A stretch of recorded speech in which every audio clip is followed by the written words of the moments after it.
गुरुर्ब्रह्मा गुरुर्विष्णु गुरुर्देव महेश्वरः गुरुर्साक्षात् परब्रह्म तस्मै श्री गुरवे नमः।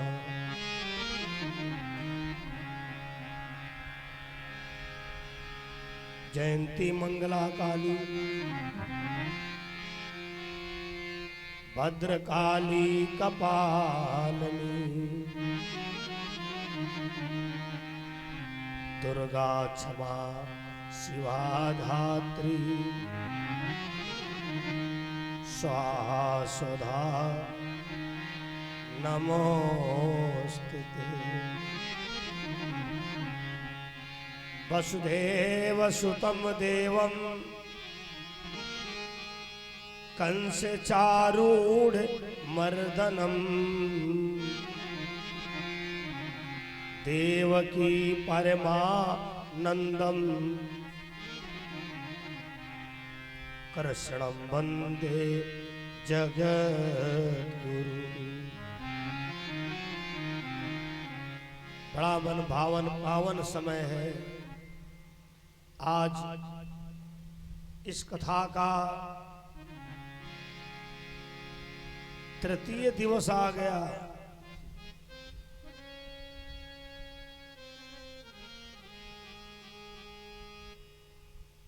जब तक नहीं आयोजन होता तब तक लगता है 7 दिन का है, अभी बड़ा लंबा टाइम है। और जब शुरू हो जाती है तो पता ही नहीं चलते 7 दिन कितनी जल्दी बीत गए।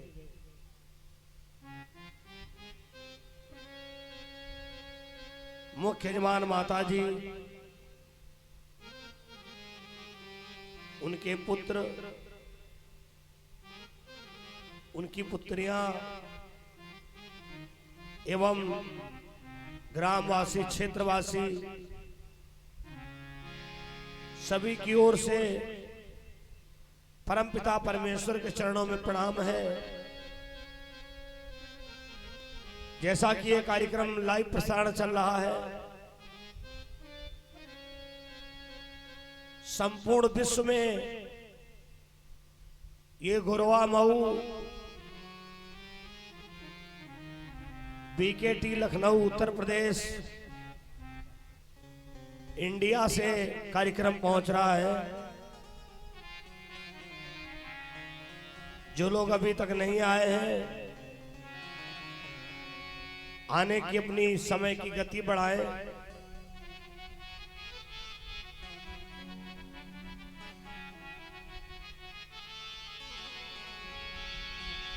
हो राधा रानी को मेरी बरसाने वाली को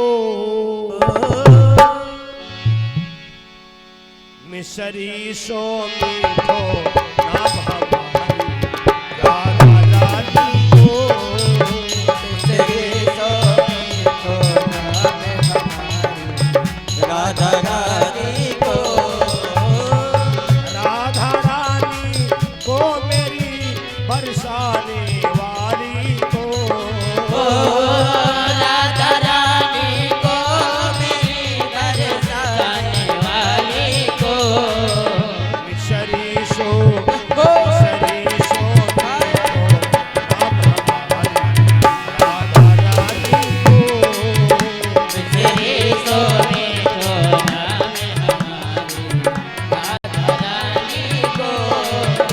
मिसरी सो मीठो नाम हमारी राधा रानी को मिसरी सो मीठो नाम हमारी राधा रानी को।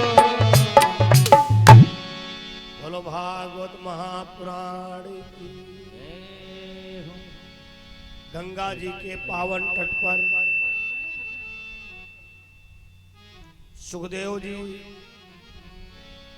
महाराज राजा परीक्षित जी को एक कथा सुना रहे हैं। कहा जाता है जीवन में भागवत का यजमान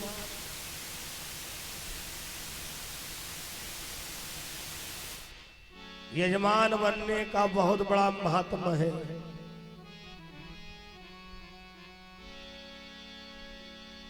जब जन्म जन्म के पुण्य उदय होते हैं तब ये सौभाग्य प्राप्त होता है। व्यास भगवान कहते हैं राजन,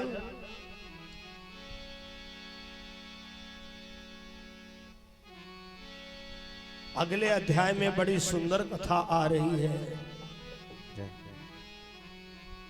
एक 5 वर्ष के बच्चे ने भगवान को पा लिया। परीक्षित ने कहा क्या राजन, 5 वर्ष के बच्चे ने भगवान को पा लिया? जिनको ध्रुव के नाम से जानते हैं राजन,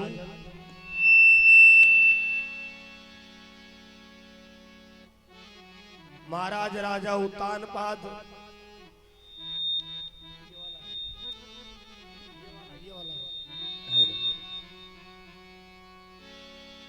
उनकी रानी का नाम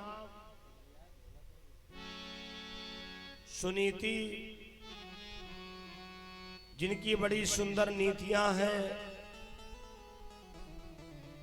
पातिव्रत धर्म का पालन करने वाली, सतियों में जिनका नाम लिखा गया है।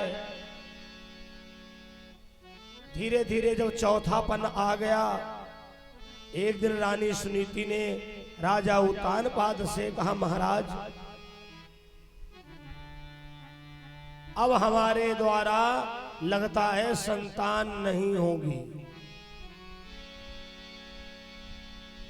महाराज एक काम करिए, आप दूसरी शादी कर लो।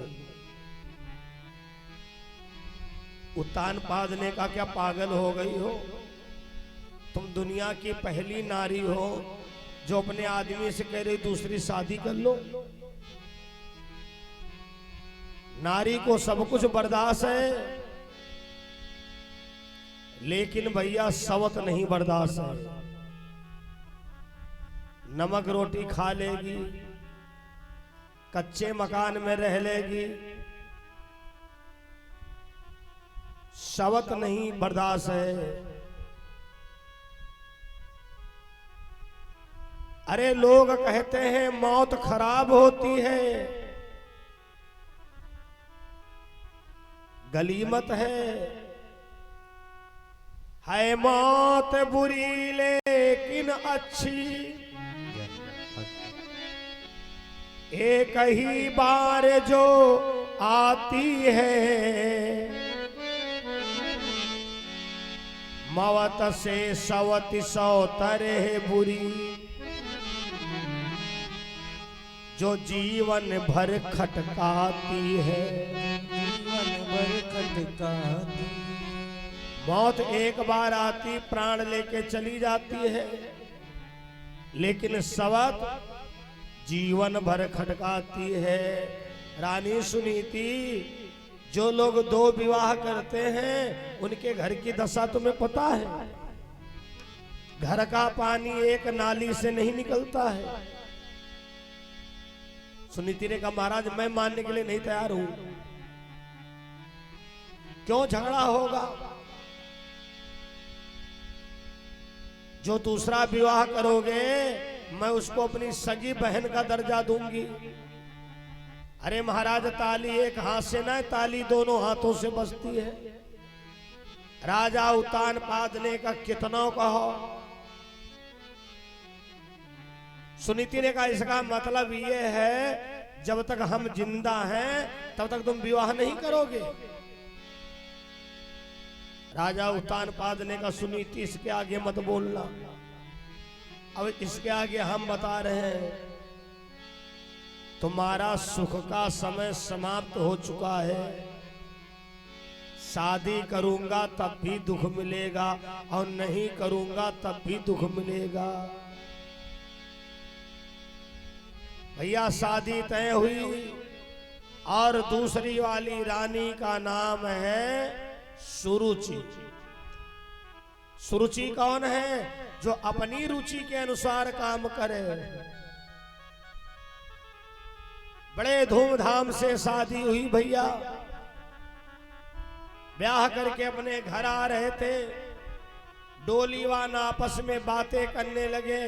भैया पता है राजा उत्तानपाद दूसरी शादी करे चल रहे हैं।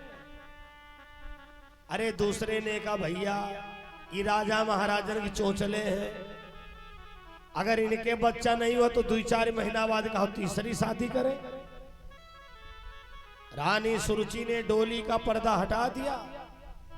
जैसे राजा उत्तानपाद आए, सुरुचि ने कहा सुनो महाराज, क्या एक पत्नी तुम्हारे पहले से है? बोले हाँ। क्या महाराज ये सच है उनके बच्चे नहीं है? बोले हाँ। ओहो, तो शादी आप बच्चों के लिए कर रहे हो? अब महाराज अगर हमारे भी ना बच्चे हुए तो तीसरी शादी करोगे? मेरी डोली वापस करवा दो और तुम उसके साथ में आनंद पूर्वक रहो जाकर। महाराज एक शर्त है, या तो उसे घर के बाहर निकाल दो धक्का मार के। राजा उत्तानपाद सुनीति के पास आए। सुनीति अभी कुछ नहीं बिगड़ा है, कह दो तो मैं अभी डोली वापस करवा दूं। क्यों स्वामी क्या हुआ? अरे वो कह रही है पहले सुनीति को धक्का मार के घर से निकालो। राजा उत्तानपाद से सुनीति ने कहा महाराज गलत अर्थ क्यों लगा रहे हो?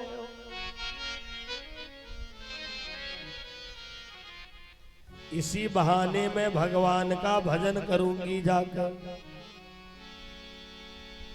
रानी सुरुचि की आरती किया, परछन किया और सुनीति ने घर छोड़ दिया।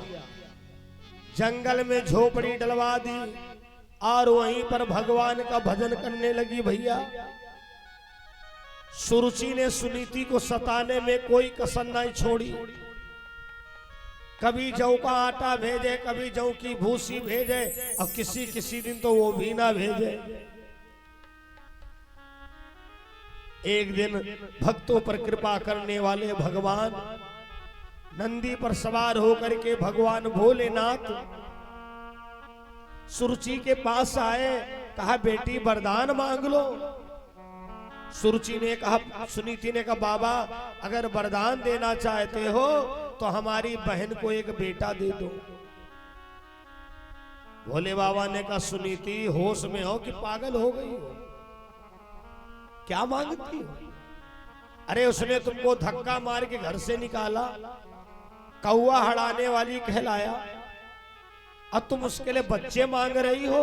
सुनीति ने कहा बाबा अगर उसने घर से ना निकाला होता तो आज तुम हमको कहां मिलते। जीवन में दुख आना बहुत जरूरी है। अरे दुखों की अगर चोट खाई न होती,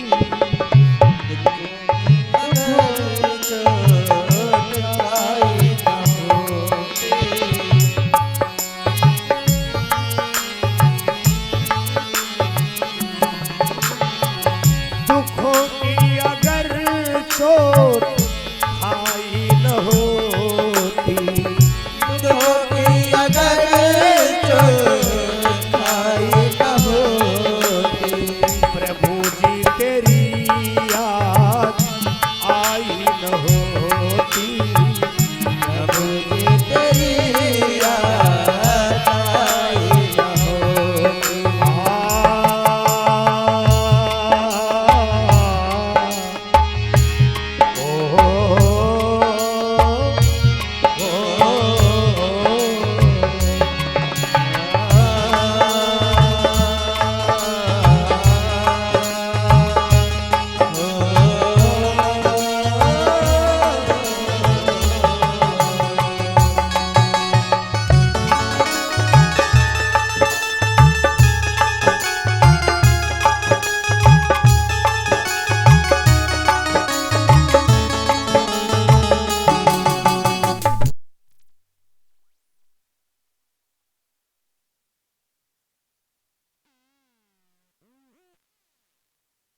कितना था मुश्किल हसीना हसाना, प्रेमों के रंगी में रंगे ना रंगाना।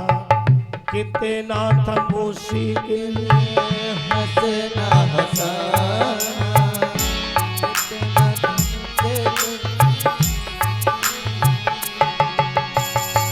अगर प्रीति हरि से लगाई न होती, अगर प्रीति हरि से लगाई न होती, प्रभु जी तेरी याद आई न होती। प्रभु जी तेरी याद आई न होती, सांवरिया तेरी याद आई न होती। सवरिया तेरी याद आई न होती। बोलो गोविंद भगवान की जय हो।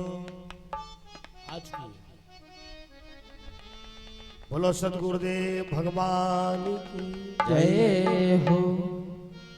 धर्म प्रिय सज्जनों,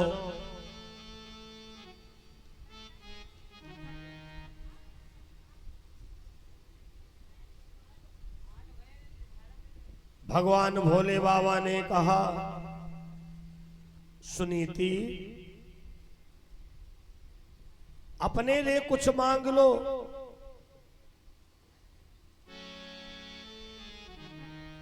अपने लिए कुछ मांग लो। सुनीति ने कहा, अगर हमको देना चाहते हो तो जन्म जन्म का दुख दे दो। भगवान भोले बाबा ने कहा, हम अपनी तरफ से दे रहे तुमको। तुम्हारी बहन के तो बच्चा होगा ही, और एक बच्चा तुम्हारे भी होगा, और महाराज की गद्दी पर तुम्हारे बेटा बैठेगा। ऐसा वरदान देकर के चले गए। सुखदेव जी कहते हैं महाराज राजा परीक्षित जी से, हे राजन, एक दिन की बात है, राजा उत्तानपाद शिकार खेलने के लिए आए, और भैया उनके आगे एक सोने का हिरन निकल पड़ा। राजा उत्तानपाद ने उसका पीछा करना शुरू कर दिया।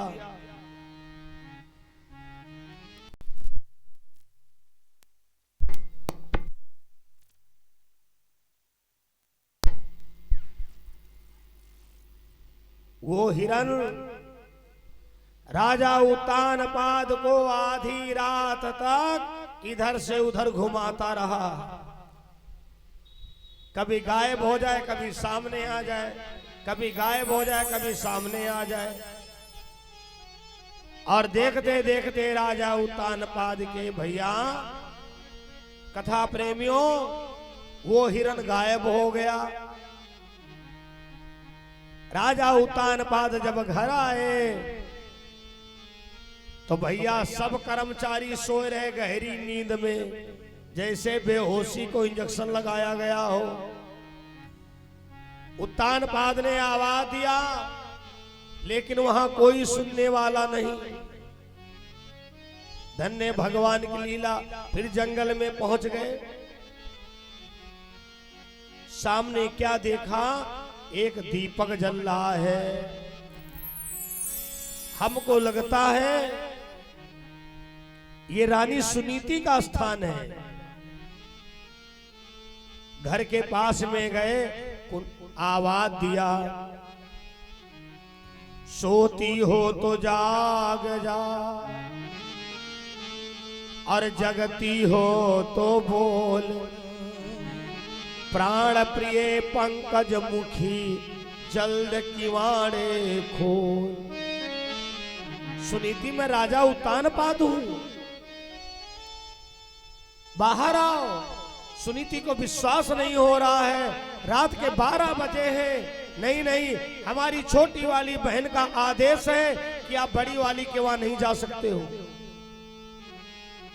ऐसा तो नहीं कोई छलबेसी पुरुष हो। हमारे आदमी की आवाज बना करके बोल रहा हो, लेकिन सुनीति डरने वाली कहां, हाथ में भैया जल लिया और मंत्र जानते हो कौन पढ़ने लगी? ये मंत्र हर स्त्री पढ़ सकती है। अगर मनसा बाड़ी कर्मणा, मन बाड़ी कर्म से अगर पति सेवा कर रही है, यहां सामने दान पात्र में, दान पात्र प्रसाद रख लो अपने पास। मिश्रा जी कोई भी कुछ चढ़ा करे तो वहीं से दे दिया करो, भैया को दे दो, तुम तक प्रसाद ले लो, दिया प्रसाद लो, वही केले उठा के रख लो, कुछ रख लो, ये अपने पास से वहां रख लो, जिससे बार बार ना उठना पड़े। बोलो गोविंद भगवान की जय हो। जितने चेयरमैन बैठे वो भी भैया बोल लिया करो। हमने कहा था ये बुजुर्गों के लिए व्यवस्था है,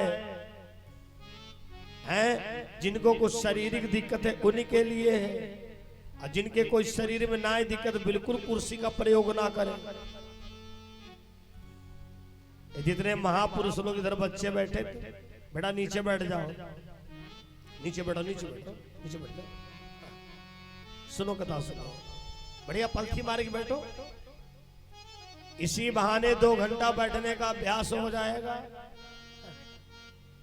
वैसे सब कुछ स्टैंडिंग दुनिया हो रही है, भोजन तो खड़े खड़े। ये कथाएं भाग होते एक ऐसी है जहां सब एक साथ में बैठते हैं। ऐसे आयोजन से भगवान तो प्रसन्न होता है, लेकिन एकता का भी एक बहुत बड़ा द्वारा है। बिल्कुल बोल चालना है। तुम्हारी आत्मा ने क्या कहा?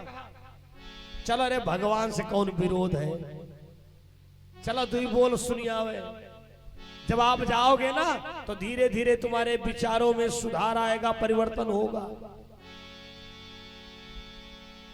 मैं क्या कह रहा था?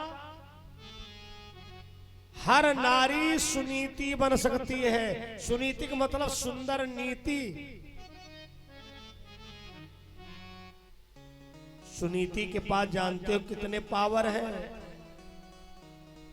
धर्म पत्नी, ग्रह लक्ष्मी, अर्धांगिनी, श्रीमती। अब भगवान ना करे कौनों को वाइफ मिले। अच्छा आप लोग सोच रहे होंगे महाराज जी वाइफ ये नई भाषा है, अपनी भाषा में इसका चाहे जो मतलब हो, लेकिन हमारे जो महापुरुषों ने नाम दिया है इनका देखो अर्थ कितना बड़ा है। धर्म पत्नी, धर्म पत्नी कौन है? जो अपने पति को धर्म के लिए प्रेरित करे। ग्रह लक्ष्मी कौन है? अपनी पति की ही कमाई में का अंश थोड़ा थोड़ा इकट्ठा किया, आवश्यकता पड़ी तो अंदर से निकाल के दिया। ये ग्रह लक्ष्मी है। अर्धांगिनी कौन है? जैसे अपने आदमी का चेहरा देखा समझ गई लगता कुछ परेशान हो, सर दर्द कर रहा क्या? हाँ, अब कहोगे महाराज वाइफ का मतलब क्या होता है? मैंने अपनी आंखों से देखा, बड़े अनुभव किए जीवन में। मैंने देखा मेडिकल कॉलेज में, ऐसे किसी को देखने के लिए गया था, एक कान में ढकनी लगाया थी, राम जाने कहा बज रहा हो अंदर हुई है। हमने उनके बगल में पूछा, बोले इनके हस्बैंड का ऑपरेशन चल रहा आदमी का। हम कहा अरे राम राम राम, आदमी का ऑपरेशन चल रहा है और वो हेडफोन में गाना सुन रही है। अरे उस समय तो भगवान का स्मरण करना चाहिए। हे भगवान, हे ब्रह्मदेव बाबा, अच्छे से हमारे पति देव निकल करके बाहर आए। धर्म पत्नी, ग्रह लक्ष्मी, श्रीमती। श्रीमती कौन है? आप कहीं सफर में जाएं और तुमको पता है कि हमारी श्रीमती जी की पर्स में 500 की 4 नोटें हैं, आपको है पता। आप घूमने के लिए जाओगे, मार्केटिंग कर लेंगी, खरीदारी कर लेंगी, जैसे तुम्हारी पर्स खाली कहेंगी घर चलो। आपने कहा चलो कहीं चाय नाश्ता कर लिया जाए, अरे कहां होटल पर बर्बाद करोगे पैसा, जब तक तुम कूलर में हवा खाओगे उतनी देर में नाश्ता बना के ले आऊंगी। श्री माने लक्ष्मी, लक्ष्मी की मती, और जिनको वाईफाई मिली है बोली देर हो गई ऐसा कराओ होटल से खाना पैक करवा लो, शाम को खाना वाना नहीं बना पाऊंगी। जब से तुमने इनको वाइफ बना दिया तब से इन्होंने तुमको हस्बैंड बना दिया। हस्बैंड, जिसके हंसने पर बैंड वही बेचारा हस्बैंड। मैंने बहुत नौजवानों को देखा, महाराज जी क्या बताया, जब तक घर में रहता बड़ी टेंशन रहती, बाहर रहता हूं टेंशन मुक्त रहता हूं। एक दिन एक लड़का गाना गावे, जब से हुई है शादी आंसू बहा रहा हूं। हमने कहा क्यों? बोले आफत पड़ी गले में उसको निभा रहा। हम समझ गए लगता है इनको वाइफ मिली है, वरना ऐसी बात नहीं। दाम्पत्य जीवन भी एक जीवन में बहुत जरूरी है, ऐसा नहीं है। अगर कमी है तो संस्कारों की कमी है, कमी है तो तुम्हारे जीवन में सत्संग की कमी है। आपको पता ही नहीं है कि गृहस्थी जीवन जिया कैसे जाता है। महाराज गृहस्थी जीवन कोई जीना आसान काम नहीं है। अगर गृहस्थी जीवन का ज्ञान लेना है तो तुमको रामायण पढ़नी पड़ेगी, गीता सुननी पड़ेगी। रामायण पढ़ोगे सुनोगे तो तुमको पता लगेगा। अगर हम पिता बनने वाले हैं तो पिता के क्या कर्तव्य होते, अगर हम पुत्र हैं तो पुत्र के क्या कर्तव्य है, अगर मैं मां हूं तो मां के क्या कर्तव्य है, अगर मैं राजा हूं तो मेरे क्या कर्तव्य हैं। तो मेरे कहने का मतलब है हर नारी सुनीति बन सकती है।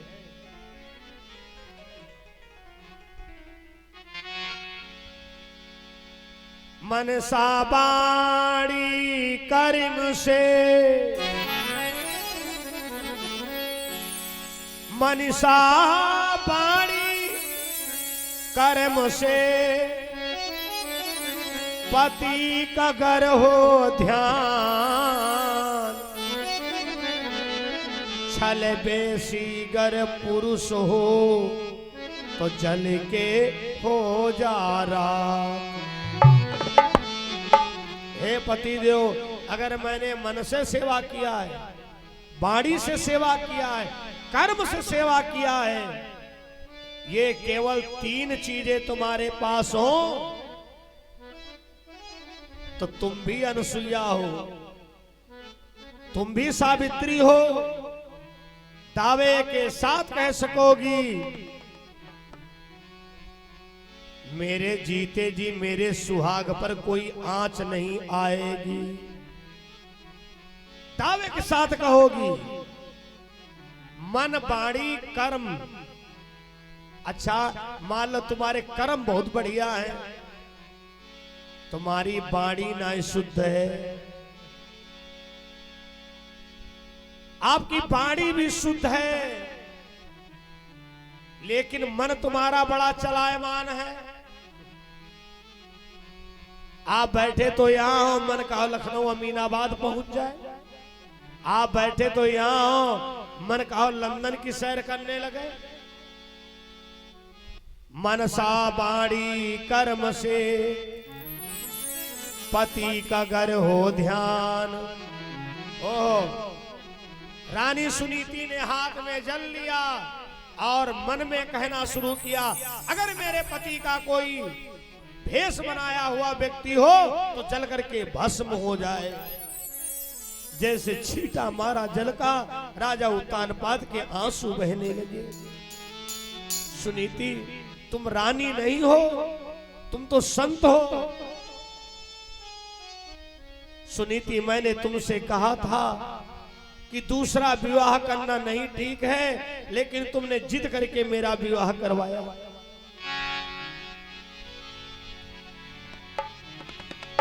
अरे जिसका डर था वही हो गया, जिसका डर था वही हो गया। हाय विधि माये क्या हो गया, हाय विधि माये क्या हो गया, जिसका डर था, ओ जिसका डर था, जिसका डर था वही हो गया। हाय विधि माये क्या हो गया।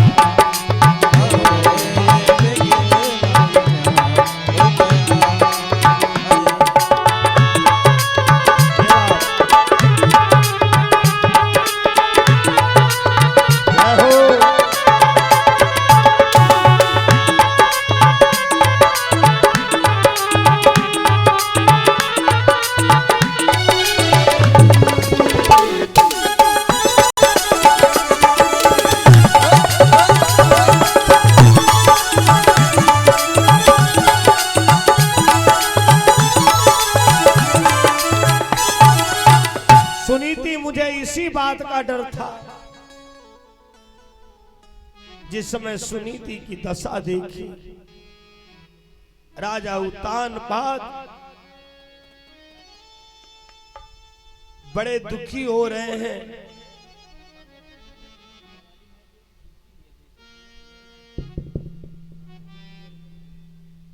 धर्मप्रिय सज्जनों,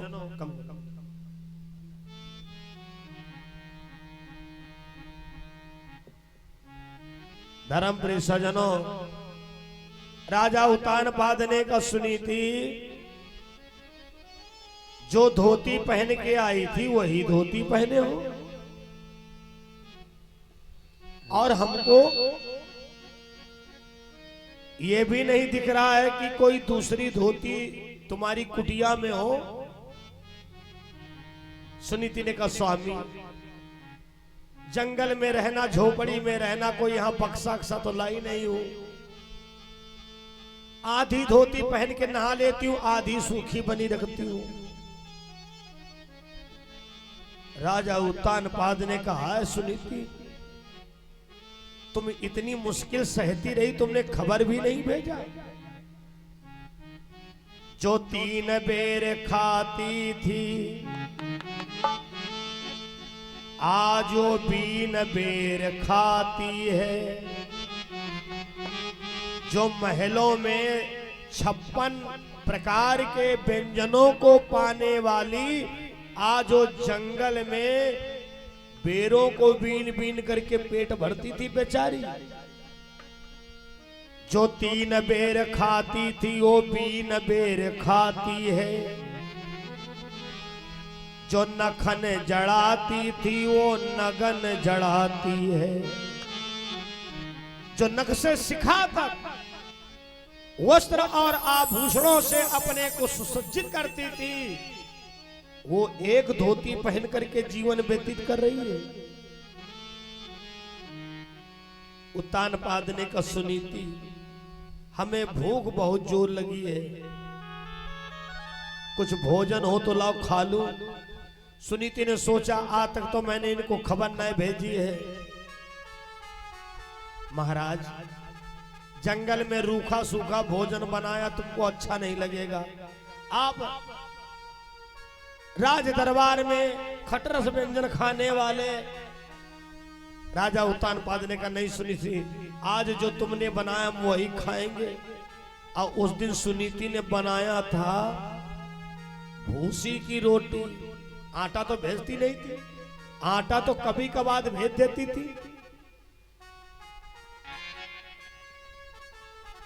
जिस समय भूसी की रोटी को खाया, राजा उत्तानपाद ने कहा, सुनीति, जो आनंद, जो स्वाद इन भोजन में है वो हमें राज दरबार में नहीं मिल रहा है।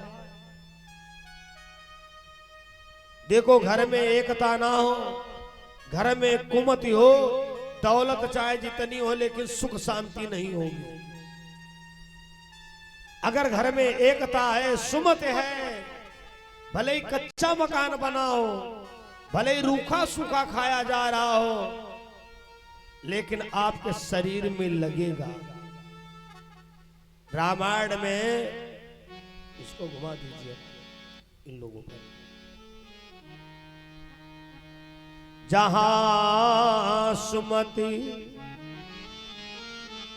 तहां संपत्ति नाना, जहां कुमति तहां विपत्ति निधाना। जहां पर सुमति है वहीं पर सारी संपत्ति है, जहां पर कुमति है वहीं पर सारी विपत्तियां हैं। महाराज उतान पाद भोजन करते हैं, रात्रि में विश्राम करते हैं। भगवान की कृपा से सुनीति के बाल बच्चा आया और उधर सुरुचि के भी बाल बच्चा आया। अंतर बहुत बड़ा है। एक ने गर्भ धारण है किया, उस दिन से पलंगी न छोड़ा है।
गर्भ धारण किया, पलंग नहीं छोड़ा है,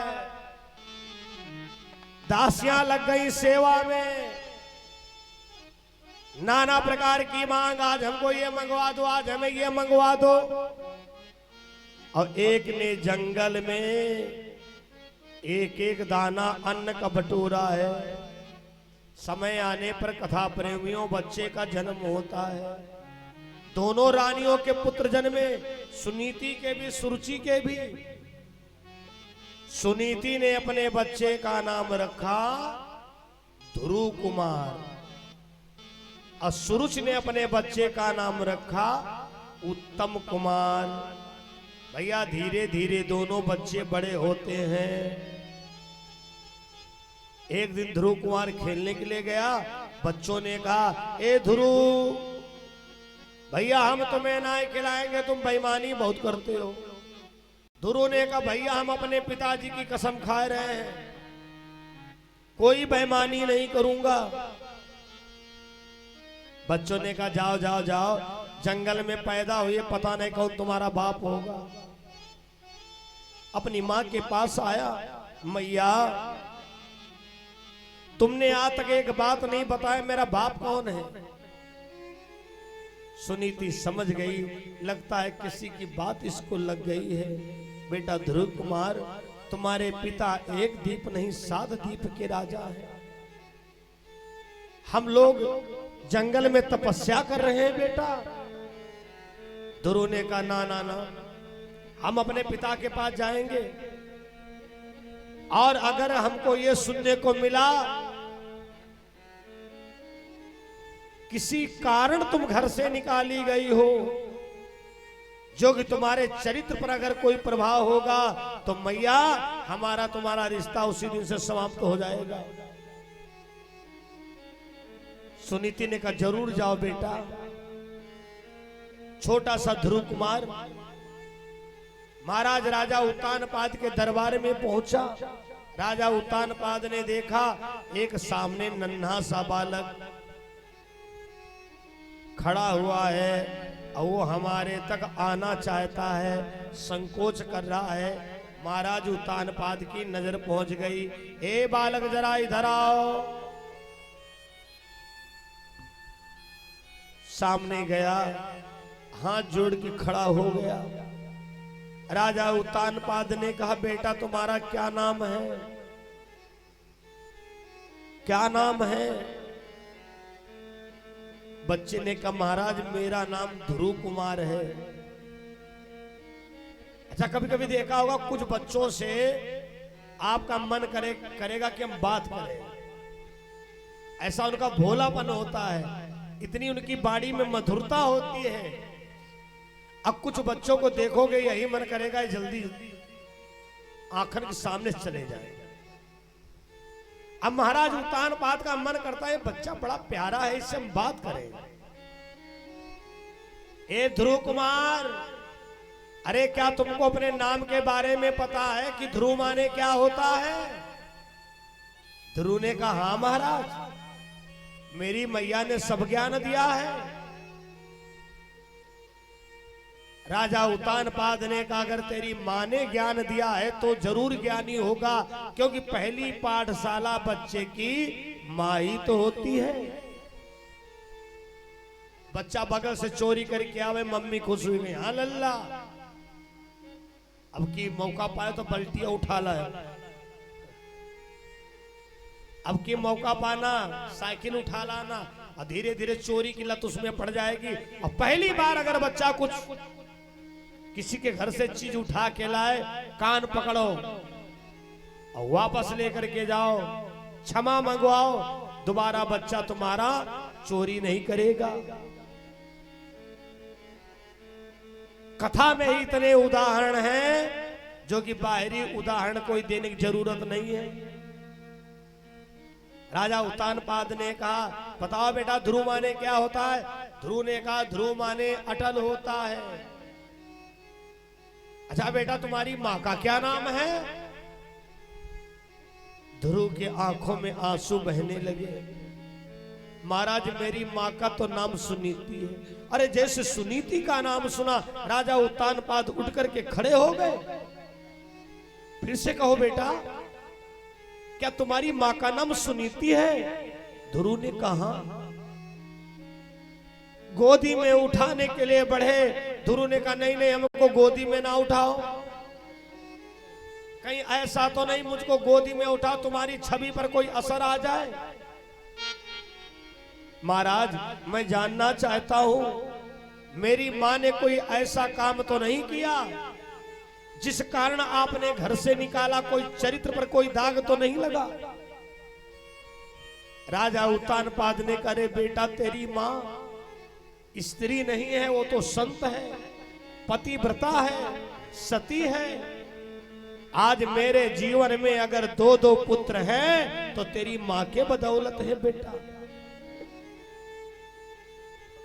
दाहिनी घुटने पर ध्रुव कुमार बैठा है, अब बाई घुटने पर उत्तम कुमार। और भगवान को धन्यवाद दे रहे हैं, धन्यो प्रभु धन्यो प्रभु।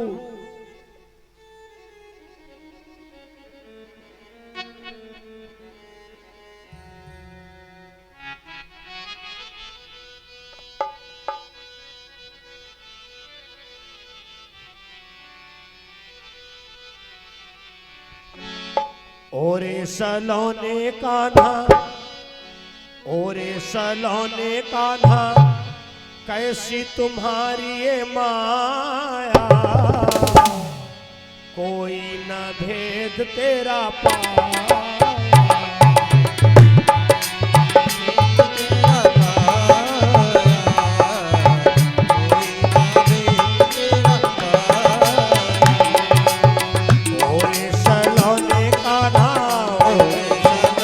कान्हा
गोकुल में गौए चराया, कोई ना भेद तेरा पाया, कोई ना देख तेरा पाया,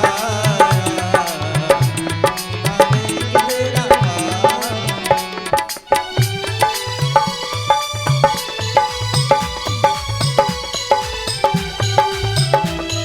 अरे बाके बिहारी लाल की।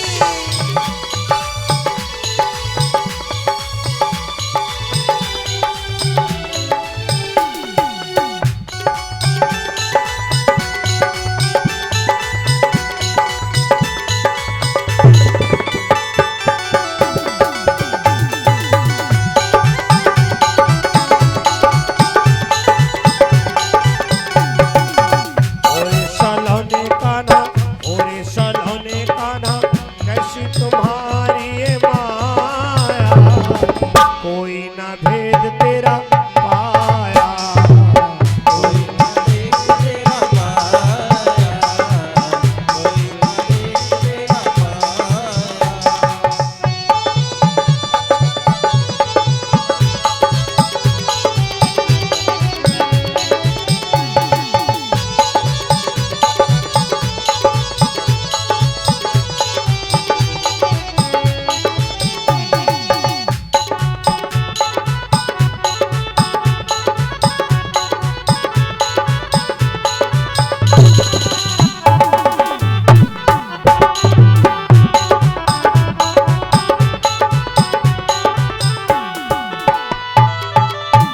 राजा उत्तानपाद बड़े हर्षित हैं और तब तक एक दासी ने रानी सुरुचि के कान भर दिए। अरे महाराज, वो जंगल वाली का लड़का आया है, आज उनका लड़का आया है, अगले दिन वो आएगी, फिर जैसे तुमने धक्का मार के निकाला वैसे वो तुमको धक्का मार के निकालेगी। और बहन जी एक बात पता है, जो दाहिनी घुटने पर बैठता है अपने पिता का उत्तराधिकार वही पाता है। ये बात तो ज्यादा समझ में उससे आ गई, बहुत गुस्से में आई और ध्रुव कुमार को गोदी से उठा करके फेंक दिया। महाराज की गोदी में बैठेगा, जाओ कहीं कुआं तालाब झाड़ी में मर जाओ। अब भगवान से कहना अगला जन्म हमारा सुरुचि की कोख से हो। ध्रुव रोता हुआ अपनी मां के पास में आया, मैया वो मेरा पिता नहीं है, अगर मेरा पिता होता कुछ तो बोलता। मेरी छोटी मां ने गोदी से फेंक दिया और मेरा पिता कुछ नहीं बोला। सुनीति ने कहा, बेटा वो तो केवल तेरा पिता है, अगर ऐसी बात है तो परम पिता के पास तू जा। जिसको यहाँ के पिता की गोदी नहीं मिलती है उसको परम पिता की गोदी मिलती है। ध्रुव ने कहा, मां तो परम पिता कहाँ मिलता है, कैसे मिलता है? सुनीति ने कहा, ध्रुव कुमार राम श्याम दो एक हैं, मूढ़ न जाने कोई, जही के मन जैसा रुचत वैसई कारज होय। बेटा राम श्याम दोनों एक हैं, एक है रघुरैया एक कान्हर कन्हैया है, एक निज दासन की लाज को रखैया है। एक रघुरैया एक कान्हर कन्हैया है, एक निज दासन की लाज को रखैया है। एक धनुर्धरैया एक बंसुरी बजैया है, एक सभा के बीच लाज को रखैया है। राम श्याम दो एक है, मूढ़ न जानती कोय, जही के मन जैसा रुचत वैसे ही कारजो। जाओ बेटा, तुम्हें परमात्मा मिलेगा। कथा प्रेमियों, ध्रुव महाराज भगवान की गोदी में बैठने के लिए चले। नारद जी मिले। अरे बेटा कहां जा रहे हो? बोले भगवान की गोदी। नारद जी ने कहा पागल, जिंदगी हो गई बीड़ा बजाते हुए, आज तक गोदी हमें नहीं मिली, तुम्हें गोदी मिलेगी। ध्रुव ने कहा एक बात बताओ, तुम असली वाले हो कि नकली वाले बाबा हो? नारद सोचे हम इसकी परीक्षा लेने आए, हमारी परीक्षा लेने लगा। ध्रुव ने कहा महाराज अगर असली वाले होते तो ये बात नहीं बोलते, क्योंकि मेरी मैया ने बताया है हर व्यापक सर्वत्र समान, प्रेम ते प्रकट होई भगवान। बेटा ध्रुव कुमार, हर जगह पर परमात्मा है। जहां पर तुम्हारा मन लग जाए वहीं पर तुमको परमात्मा मिल जाएगा।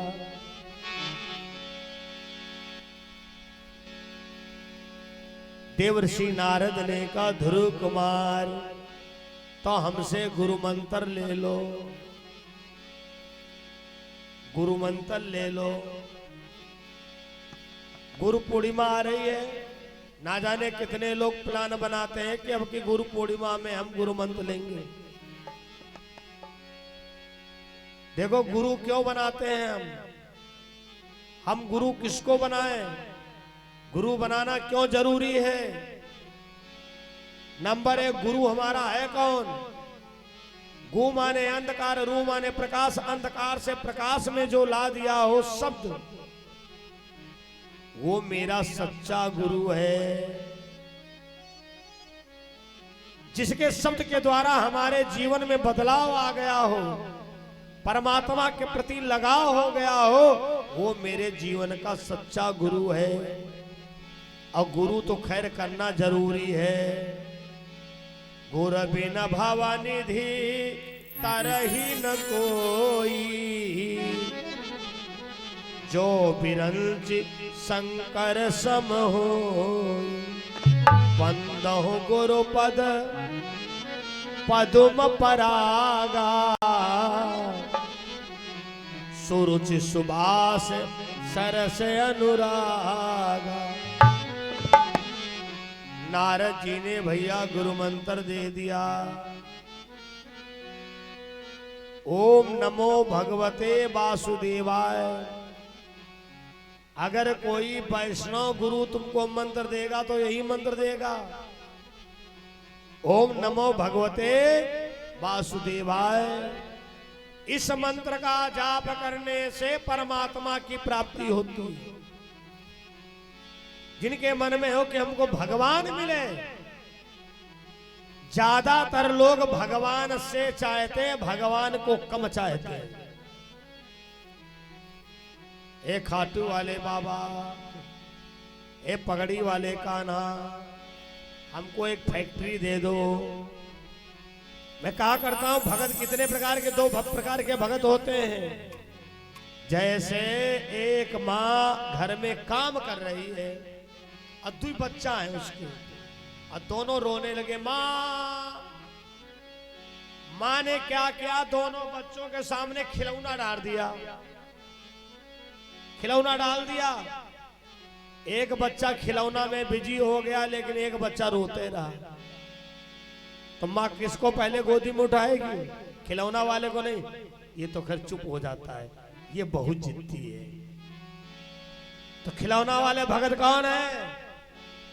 ए भगतो भगवान, इस साल ऐसी कृपा करो ट्रैक्टर ले आओ, ऐसी कृपा करो एक मकान है, एक मकान और बन जाए। खिलौना वाले भगत है। चूक कर रहे हो। भगवान को अगर चाहोगे तो क्या होगा? अब भगवान से चाहोगे तो, भगवान से चाहते तो तुम प्रतिबंधित हो। हे भागवत भगवान, एक मोटरसाइकिल हो जाए, भगवान तुमका 4 पहिया देना चाहते हैं। भगवान बोले चलो ठीक है, मोटरसाइकिल में निपट गया। जो भगवान को चाहता है, शब्दों पर गौर करिएगा, जानते हो उसके जीवन में क्या क्या होगा? जिनकी जग में कोई पूछ नहीं, तिनका त्रैलोक जनावती है। जिनके पग में पग त्राण नहीं, उनका गजबाज चढ़ावती है। जिनके खाने को सागी नहीं, तिनका दधि दूध पिलावत है।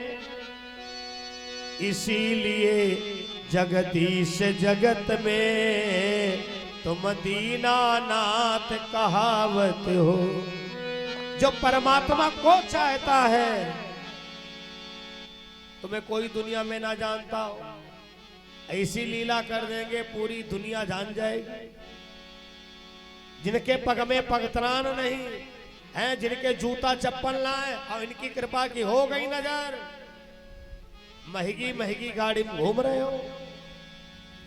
जिनके खाने को साग नहीं, जिनके घर खाए रोटी ना हो। बोले महाराज जी के पहले रोटी की लाले थे। ग्रामीण ग्रामीण में अवधी भाषा, सारी भाषा अपने को आती है। जिनके खाने को सागी नहीं, तिनका दधि दूध पिलावती हो। अच्छा, भगवान की तो कृपा है, बढ़िया कमरा मिला है, सुबह से खातिर शुरू हो जाती, कारीगर लगे हैं, बढ़िया छटे हुए कारीगर लाए गए। राजू रंगीला जैसे कार्यकर्ता मुश्किल से 1 घंटा सोता है बेचारा। ये भगवान कृपा है। जिनके खाने को साग नहीं, तिनका दधि दूध पिलावत हो। ये भगवान की शरण का प्रभाव है, भुसुंडी जी का नहीं प्रभाव है। इसीलिए जगदीश जगत में तुम दीनानाथ कहावत हो। तो भगवान को चाहो से अगर चाहोगे तो प्रतिबंधित हो जाओगे। जब भी भगवान के मंदिर में जाओ, है भगवान की शरण में जाओ, हे प्रभु, सबसे पहले हमारे अगल बगल वालों को खुशहाल कर दो और थोड़ा बहुत हम पर भी कृपा कर दो, तो परमात्मा सबसे पहले तुम्हारे ऊपर कृपा करेगा। ये महामंत्र है, बड़ा सरल तरीका है। इसी में तो लोग चूक जाते हैं। मंदिर गए, हे भगवान का बता, हमारे पड़ोसी ना अदर रहा, कुछ ऐसा करो कि गांव से भाग जाए।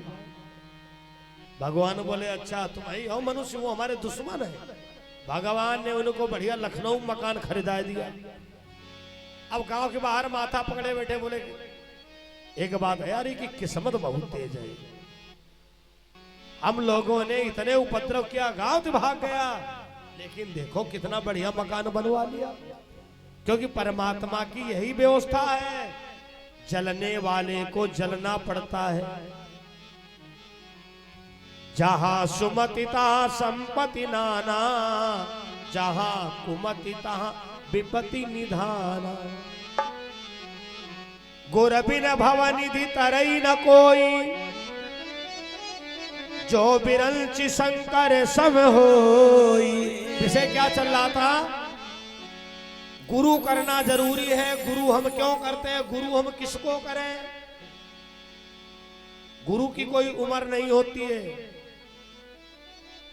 गुरु कोई शरीर नहीं है। गुरु, कभी कभी लोग कहते हैं महाराज जी का बताएं, हमारे गुरु जी मर गए तो सोच रहे तुम ही कर ले, ऐसे तुम बिल्कुल नहीं कंठी देते हैं। अच्छा, वो वाले गुरु जी मर गए तो भुसुंडी जी अजर अमर है का? अरे गुरु कर रहे हो कि बिजली का ट्रांसफार्मर लगवा रहे हो? एक फूका तो दूसरा लगवाओ। गुरु कभी मरता नहीं है, बहुत बड़ी भूल कर रहे हो। इसका मतलब गुरु मंत्र लेने के पहले तुमने सत्संग नहीं किया है।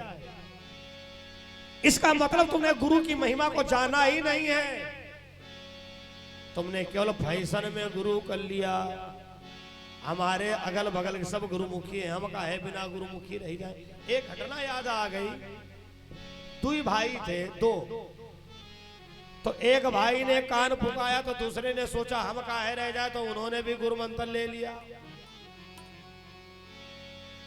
अब गुरुजी तो गुरु मंत्र दे के चले गए। अब थोड़े दिन के बाद भाई भाई में झगड़ा हो गया, तो बंटवारा होने लगा, मकान बट गया। एक सीढ़ी थी, उसको खड़ी खड़ी काट दिया, ना उनके काम के ना उनके काम। छोटके ने कहा सुना गुरुहो जी का बांट लो। छोटे वाले ने कहा गुरुहो जी का बांट लो। बड़के ने कहा हाँ ठीक है। दाहिना वाला पैर और दाहिना हाथ हमारे ही सब, अब बायां वाला पैर बायां वाला हाथ तुम्हारे ही सब। अब गुरु जी का नाय पता, हम बट गए। एक साल के बाद गुरु जी आए। बड़ा वाला चेला बाजार गया तो छोटा वाला चेला घर पे, अरे गुरु जी आ गए। फटाफट तखत पर चद्दर वद्दर लगाई। हाँ गुरु जी आओ आओ, बड़े दिनों बाद आए हो। बिजली थी ना तो हाथ वाला पंखा चला गया, और ऐसे हिसाब चलावे गुरु जी के आधे अंग में हवा लगे, आधे अंग में।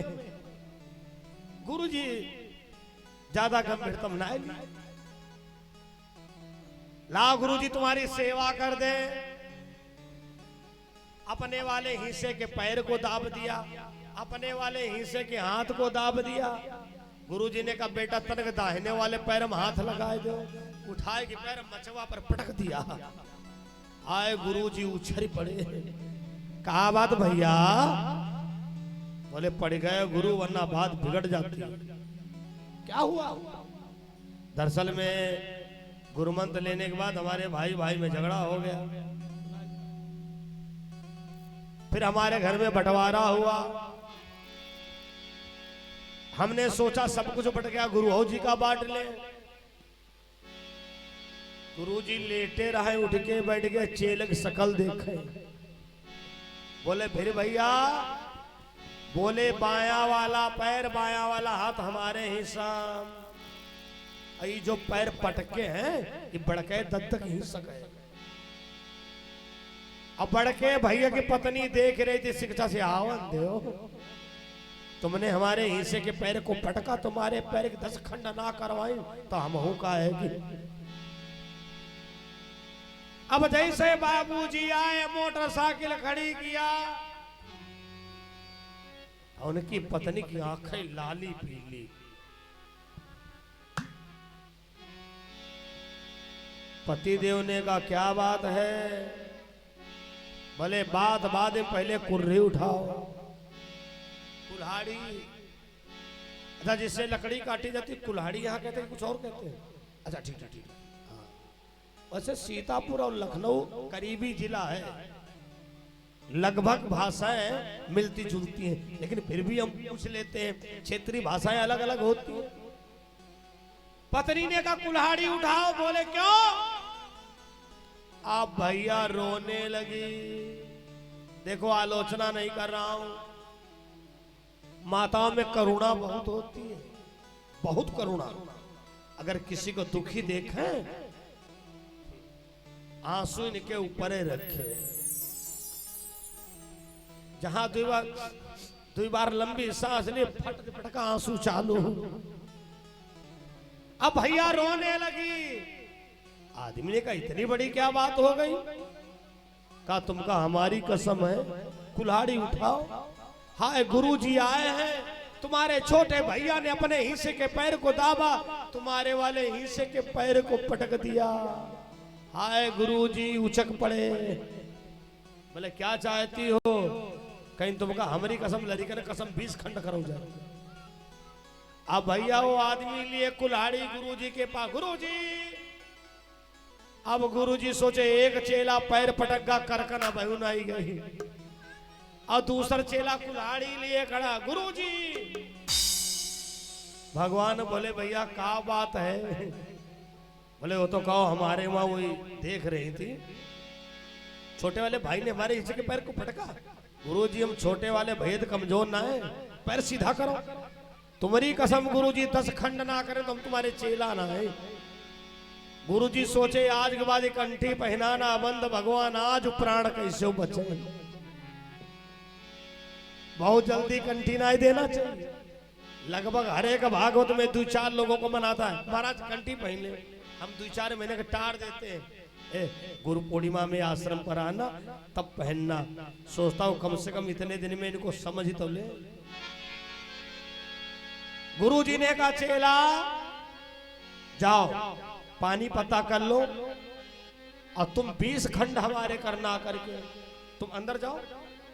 और जैसे ही चेला अंदर गया गुरुजी खरौआ छाड़ के भागे पड़े। भैया ऐसे गुरु करने से कोई फायदा ना है। हाँ? सब्जेक्ट क्या चल रहा है? अरे गुरु को समझो तो गुरु क्या है? अखंड मंडलाकारं,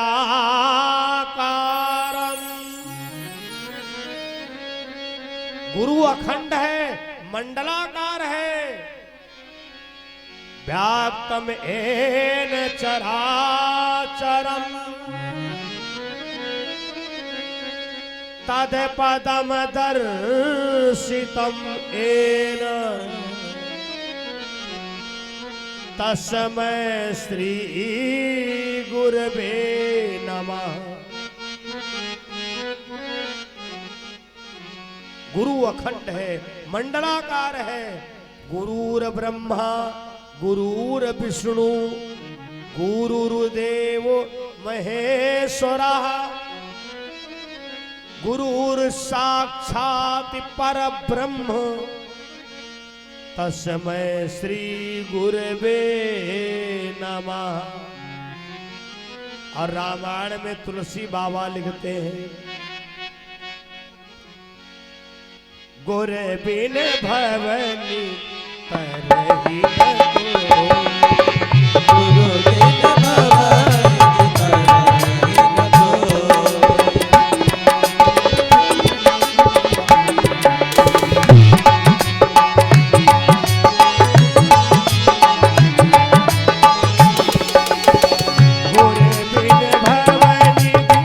तरहि न कोई।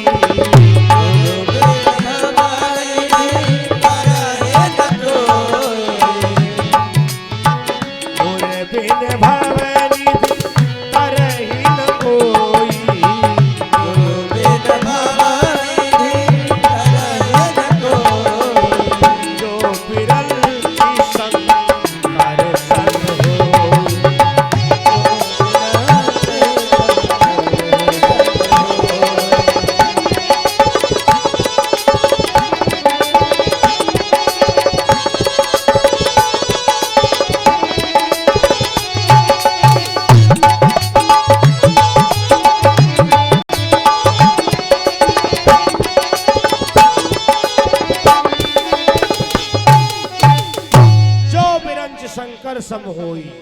तो नारद जी ने गुरु मंत्र दिया, ओम नमो भगवते वासुदेवा। बेटा ध्रुव कुमार इस मंत्र का जाप करना, मधुबन जाओ ध्रुव कुमार अवश्य मिलेंगे राम। 13 अक्षर मंत्र से पूर्ण होएंगे काम। ध्रुव महाराज तपस्या करते हैं, ऊर्ध्व बाहु नभो दृष्टि, ऊपर को भुजाएं आकाश मंडल की ओर देखते हैं। 5वें महीना में सांस को रोक लिया, हवा के सहारे सारे संसार की हवाएं रुक गईं और भगवान ध्रुव के सामने आया। ध्रुव तुम्हारी तपस्या पूर्ण हो गई है, मैं तुम्हारे सामने आ गया हूं,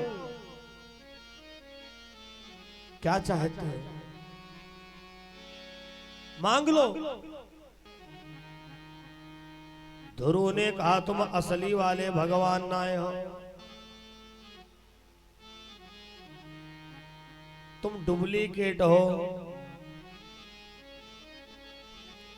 भगवान बोले ध्रुव कुमार,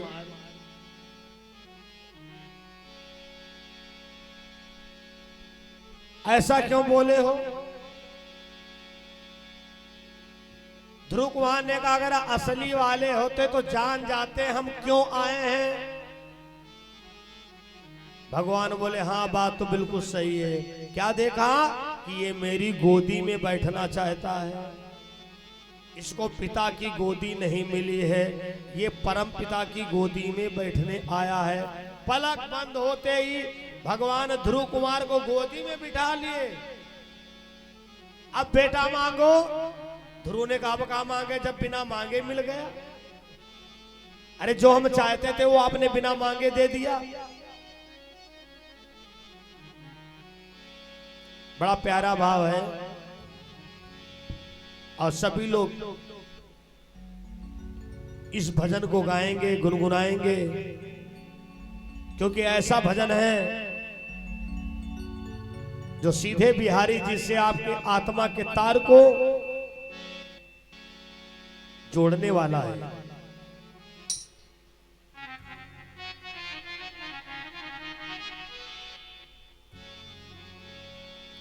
श्याम सादा नीना है कोई संसार में। बहुत बड़े दानी है ये, इसलिए थोड़ा मुट्ठी खोल लीजिए और मीठी मीठी करतल ध्वनि करते रहना। श्याम सादा नीना है कोई संसार में, खाली न गया आया जो भी गरीबार, जो भी गरीबार, रहो जो भी गरीबार, मीठी मीठी ताली।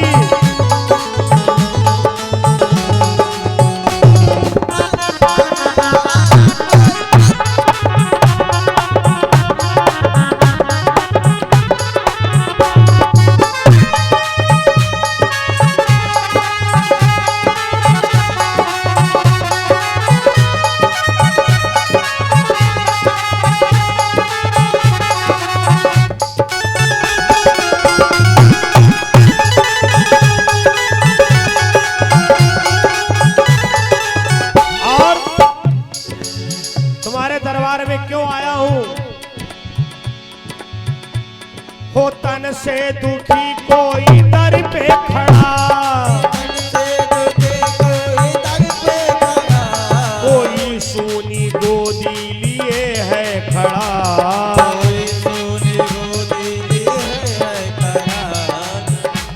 किसी को अशांति है परिवार में,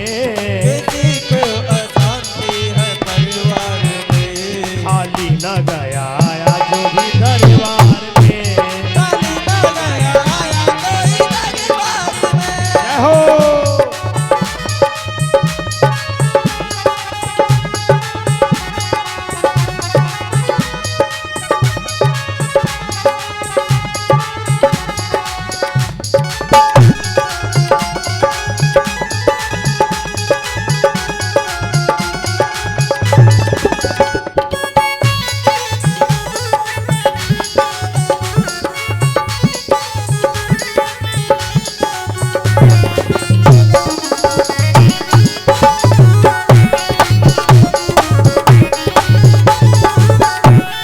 देखिए इनके बराबर में कोई डॉक्टर नहीं है, ये बहुत बड़े हकीम भी हैं। तू काया के कष्टों को हरता प्रभु,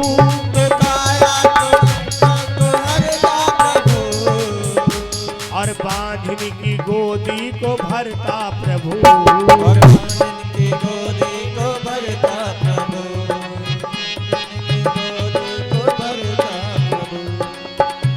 बदलती है नफरत यहाँ प्यार में,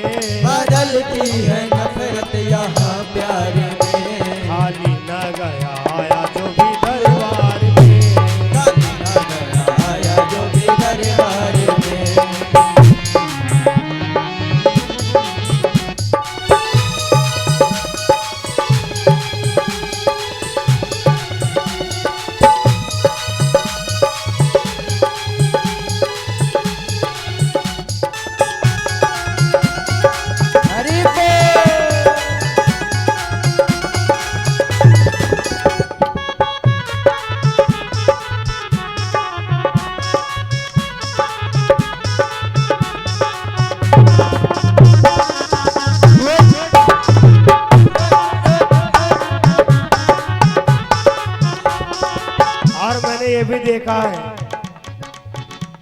कोई धन की खातिर यहाँ आ रहा, कोई धन की खातिर यहाँ आ रहा, कोई खाली झोली को फैला रहा, कोई खाली झोली को फैला रहा, कोई झोली को फैला रहा।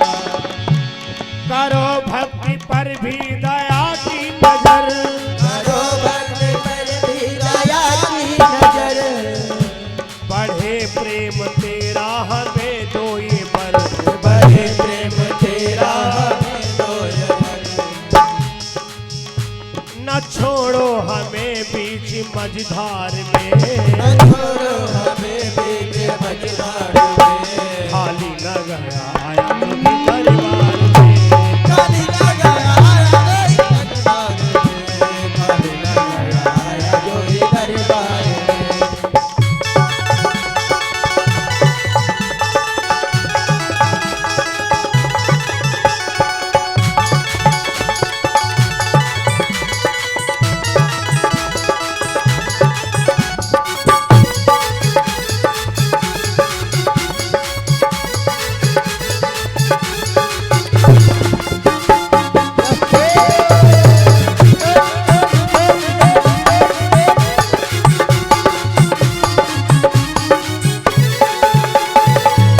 आज ध्रुव कुमार को गोदी में लिए भगवान बैठे हैं। भगवान बोले बेटा ध्रुव कुमार मांग लो। ध्रुव ने कहा जब तुमने बिना मांगे दे दिया तो हम क्या मांगे तुमसे। भगवान बोले हम अपनी तरफ से दे रहे हैं। जिस माँ ने तुमको गोदी से फेंका था वही माँ तुमको मनाने के लिए आएगी और अपने पिता का उत्तराधिकार राजगद्दी तू पाएगा।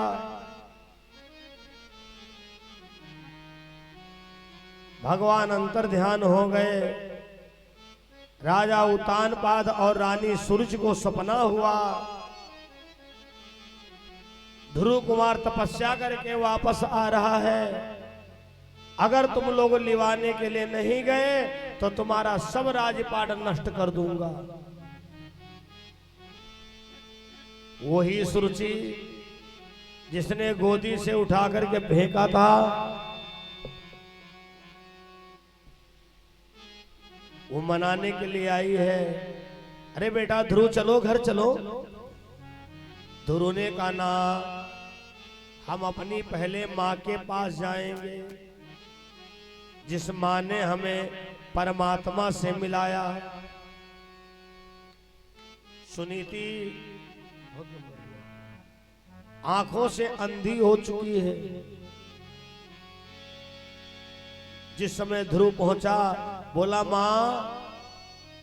सुनीति ने कहा बेटा मेरी आंखों की रोशनी चली गई है।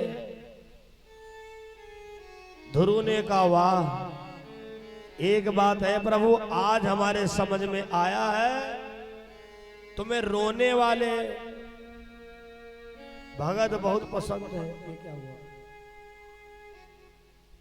इसलिए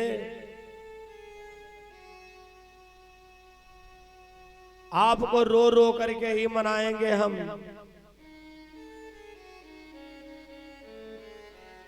आप हंसते हैं रोने पे मेरे तो मैं रो रो मनाया करूंगा। ध्रुव कुमार के आंख के आंसू रानी सुनीति के आंख में पड़े तो भैया सुनीति की आंखों में प्रकाश आ गया। दिखाई पड़ने लगा। राजा उतानपाद ने ऐसा चमत्कार देखा। कहा सुनीति धन्य हो ये तुम्हारी तपस्या का प्रभाव है। ये तुम्हारी सुंदर नीति का प्रभाव है। सुरुच ने क्षमा मांगा जो छोटी वाली रानी है। बहन क्षमा कर दो मैं तुमको पहचान नहीं पाई।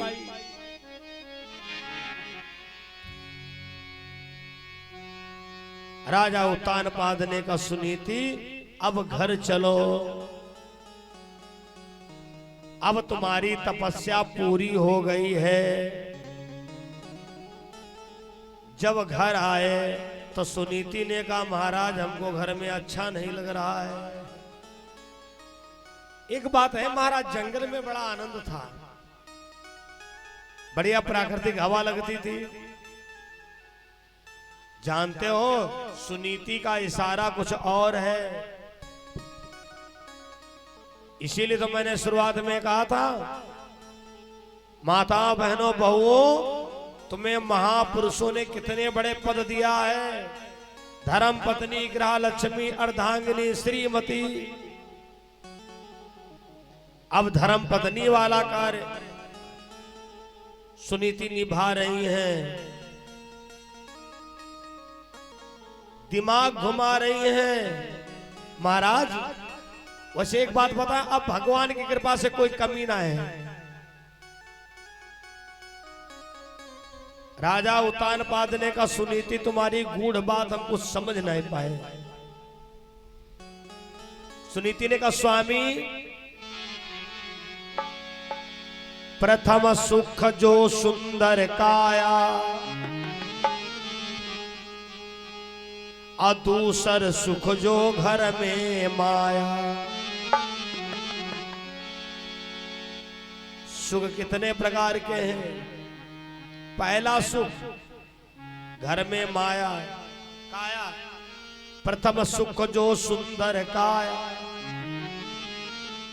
कोई ऐसा रोग ना हो, ऐसा ना रोग हो घर वाले खाए तुम टुकुर टुकुर देखो, समझ लो तुम्हारा पहला सुख भगवान ने छीन लिया। डॉक्टर ने कहा घी दूध मत खाना, चिकनई मत खाना वरना तुम्हारा लीवर दब जाएगा। पहला सुख चला गया। प्रथम सुख जो सुंदर काया, उसके पास पहला सुख है जो ये कहता महाराज हम चाहे जो खाए हमको सब सूट करता है। भगवान ना करे किसी की नजर लगे, आपके पास भगवान का दिया हुआ पहला सुख है। और दूसर सुख जो घर में माया, दूसरा सुख घर में माया। क्या हम भी भूखे ना रहे, कोई अतिथि न भूखा जाए। जिसके घर में ये माया है उसके पास दूसरा सुख है, जो आए हुए मेहमान को भगवान के तुल्य मानता है। तीसर सुख जो सुंदर नारी। अच्छा इस लाइन पे हमारी युवा पीढ़ी बड़ी खुश होती है, लेकिन अधूरी बात सुन के मत खुश हुआ करिए। आजकल लड़की देखने का बहुत बड़ा फैशन चल रहा है। हमने तो ये भी देखा है भैया लंबाई अंबाई भी सेंटीमीटर से लड़का वाले मंगवाते हैं, पता नहीं शोरूम खुलवाएंगे क्या। हाँ हमने एक दिन अखबार में पढ़ा, उसमें लिखा हुआ था हमको सुंदर बहू की तलाश है, इतने फुट इतने इंच की हो। धन्य है। नौजवान बच्चों, अगर आप अपने जीवन में खुशहाली चाहते हो, अगर लड़की देखने जाना तो हमारी बात नोट कर लो। रूप बढ़िया ना हो कोई बात ना है, पढ़ी लिखी कम हो कोई बात ना है, दहेज कम मिल रहा हो, लेकिन इतनी बातें लड़की में होनी चाहिए। कौन कौन? अरे रूप सुंदर चलन भी सुंदर हो, रूप सुंदर चलन भी सुंदर हो।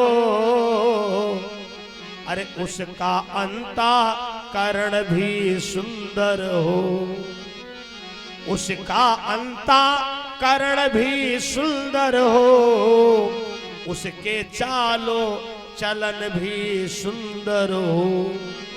अगर चालो चलन सुंदर है, अंतःकरण सुंदर है, अगर स्वरूप रूप थोड़ा नाय बढ़िया तब भी खुशहाल रहोगे, वरना वही गाना गाओगे, जब से हुई है शादी आंसू बहा। हम ना ये युवा पीढ़ी से हमने सुना है, लिखा लिखा कहीं नहीं देखा है। नहीं नहीं नहीं नहीं, यही तो बात है। देखो सुनीति महाराज राजा उत्तानपाद को धर्म की बात बताने जा रही। स्वामी, अरे प्रथम सुख जो सुंदर काया, अरे दूसर सुख जो घर में आया।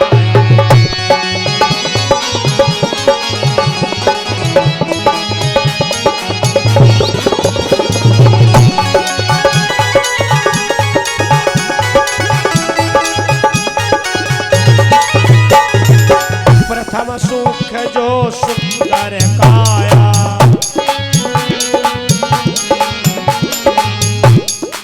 प्रथम सुख जो सुंदर काया, दूसर सुख जो घर में माया।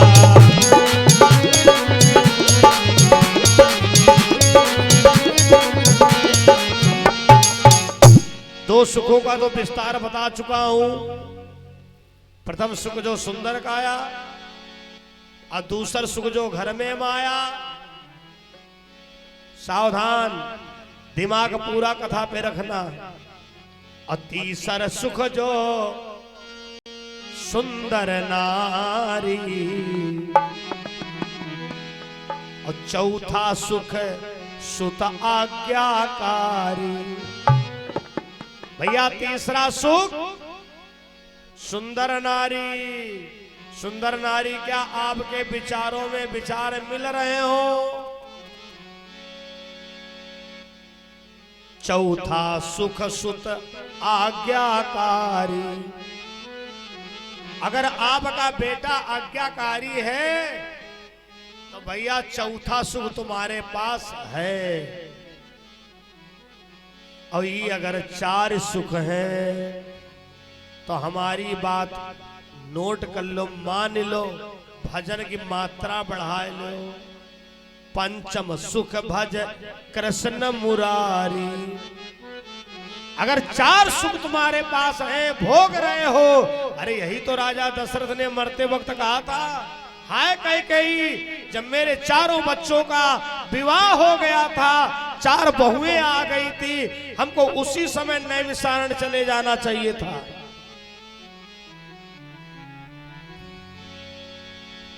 बर बस राज सुतहि नृपदीना, नारी समेत गमन बन ईन। अगर आप विवाहित हैं, बड़ी कड़वी बात बताने जा रहा हूं, तो आप अकेले तीर्थ करने के हकदार नहीं हो। और अगर अकेले तीर्थ करने जाते हो तो तुमने अग्नि के सामने जो वचन दिया है उसका अपमान कर रहे हो।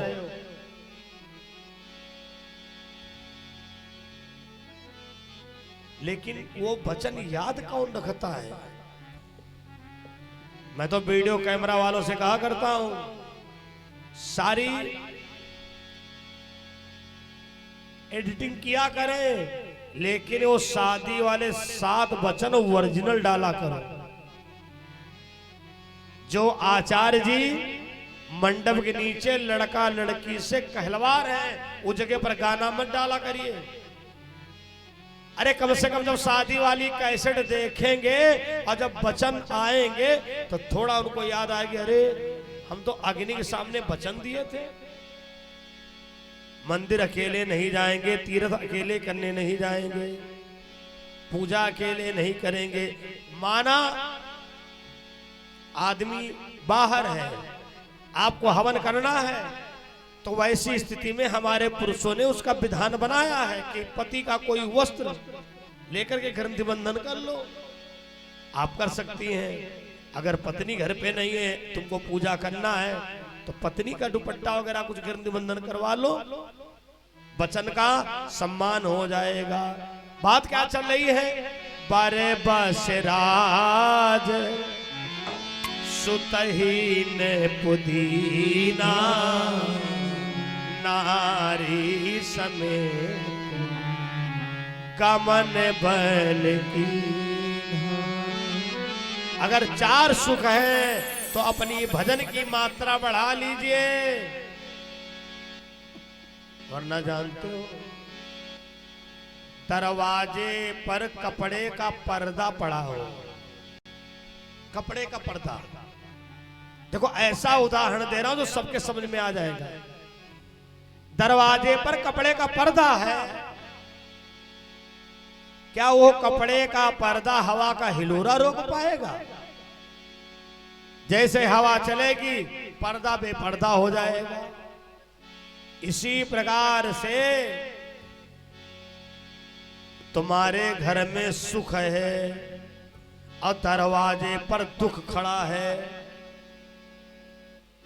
आपके घर के आंगन में सुख है, कपड़े के पर्दे के बाहर दुख खड़ा है। कब उसको मौका मिले, हवा का हिलोरा आए, सुख बाहर और दुख अंदर। देखा होगा ना जाने कितनों की बारातें, बैंड बाजा बुक हुआ, बैंड वाले पैसा पूरा ले लिए, बोले भैया हमारी तो बुकिंग चली गई। आपने कहा हमारे घर घटना घट गई, बाजा आजा नहीं बजेगा, बस बारात आ गई है, शादी तो करने है। अब देखो आंगन में सुख था, लेकिन कपड़े के पर्दे के बाहर दुख खड़ा हुआ है। इसलिए 5वां सुख बहुत जरूरी है। ये 4 सुख अगर तुम्हारे पास में है तो भगवान के भजन की मात्रा बढ़ा लो। रोज थोड़ा थोड़ा हरि का भजन कर लो। रोज थोड़ा थोड़ा हरि का भजन। हम ये नहीं कहते तुम्हें एक ही दिन में भजन करो। गृहस्थी में रह करके जो भगवान का भजन करता है वही तो भगवान का परम भक्त है। घर परिवार छोड़ के जाते हैं, उनके नाम बदल जाते हैं, बोले क्या बोले सन्यासी हो गए, ब्रह्मचारी हो गए, नागा हो गए। लेकिन जो गृहस्थी में भजन करता है, दान पुण्य करता है, वही भगवान का परम भक्त है। रोज थोड़ा थोड़ा हरि का भजन कर लो। रोज थोड़ा थोड़ा हरि का भजन कर लो। अरे मुक्ति का कोई तो जतनी कर लो प्यारे, मुक्ति का कोई तो जतनी कर लो। 1 बार 2 बार 5 बार, अरे नहीं टाइम में स्नान किया, राम राम राम राम राम राम राम राम राम, श्याम श्याम श्याम श्याम। अरे जो तुम्हें पसंद हो ना, भजन करोगे तो बहुत सुख पाओगे, भजन करोगे ना बहुत पछताओगे। अरे मुक्ति का कोई तो जतनी कर। अब बहाना नहीं चलेगा, अब नहीं कह सकते हमारे गुरवा माऊ में बहुत दिन से भागवत ना है। भगवान जो है चालाकों की चालाकी काट देते हैं। भगवान किसी न किसी को माध्यम बना देते हैं। मिश्रा जी की माता जी को माध्यम बना दिया। माता जी ने कहा भैया हम भागवत सुनना चाहती। इनके सब भैया सब बिटिया आप लोग मातृ से मुक्त हो गए। बहुत बड़ा पुण्य का कार्य। जब पुत्र जब पुत्री अपने माता पिता को अपने परिश्रम के द्वारा धर्म का कार्य करवाए। इसी दिन के लिए हर माँ बाप अपने बच्चे को जन्म देता है, पालता है, पोसता है। अरे मुक्ति का कोई तो जतन कर लो, मुक्ति का कोई तो जतन कर लो। लखनऊ जैसे शहर में बड़ी व्यस्तता है, इतनी व्यस्त दुनिया थी। अब बीते 2 साल में देखा होगा, सब काम धंधा जहां तहां रुक गए। फैक्ट्री, कारखाना, ट्रेन, बस जहां तहां रुक गया। मैंने देखा जब ज्यादा व्यस्तता है, लोगों ने पूछा, जिज्ञासा की, तर्क नहीं, जिज्ञासा किया, महाराज जी व्यस्तता बहुत रहती है। माताओं ने कहा, महाराज जी हम लोगों पे तो बहुत ही जिम्मेदारी होती। बात बिल्कुल सही है, धन्य है माताएं। हम पुरुष लोग कमा के घर ला सकते हैं, लेकिन उनको संजोना हमारी माताओं का काम है। बच्चे भी पाल रही हैं, तुमको भोजन भी दे रही है, आने वाले अतिथि का भी सम्मान हो रहा है। तो मैंने कहा, आप भोजन बना रही हो, कोई बात नहीं, राम कहती रहो, काम करती रहो, अरे तुमको भक्ति मिलेगी श्री राम की। अगर उससे भी थोड़ा तुम्हारे पास समय हो, मैं जब 1992 में लखनऊ पहुंचा, 1992 में, तो हमको एड्रेस दिया गया था राम राम बैंक उतर लेना। हम भैया साइन बोर्ड पढ़ते देखे कि राम राम बैंक तो कहूं ना दिख रही है। Punjab national bank, central bank, भारतीय स्टेट बैंक। तुमने एक से पूछा, भैया राम राम बैंक? बोले हाँ यही चौराहा है, और यहाँ एक संस्था है, और उन लोगों का एक लक्ष्य चल रहा है, राम नाम लेख। बहुत अच्छा लगा, मैं सम्मान करता हूं। नाम लिखते रहो, थोड़ा अगर तुम्हारे पास समय है तो लूडो ना खेलो। एक बात बताएं, कंपनी वाले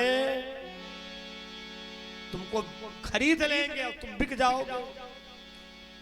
एक लड़का का है, ये वाला गेम लोड करो तो 10 रुपए रोज मिली है।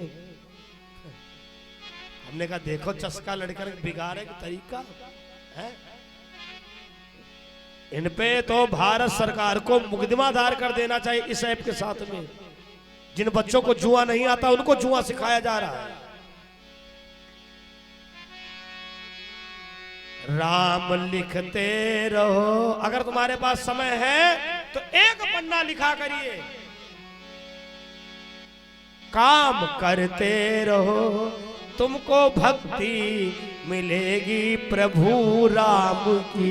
अरे 2-4 दिन करके देखिए, तुम्हारे मन को कितनी शांति मिलती है, बाद में हमको बताना।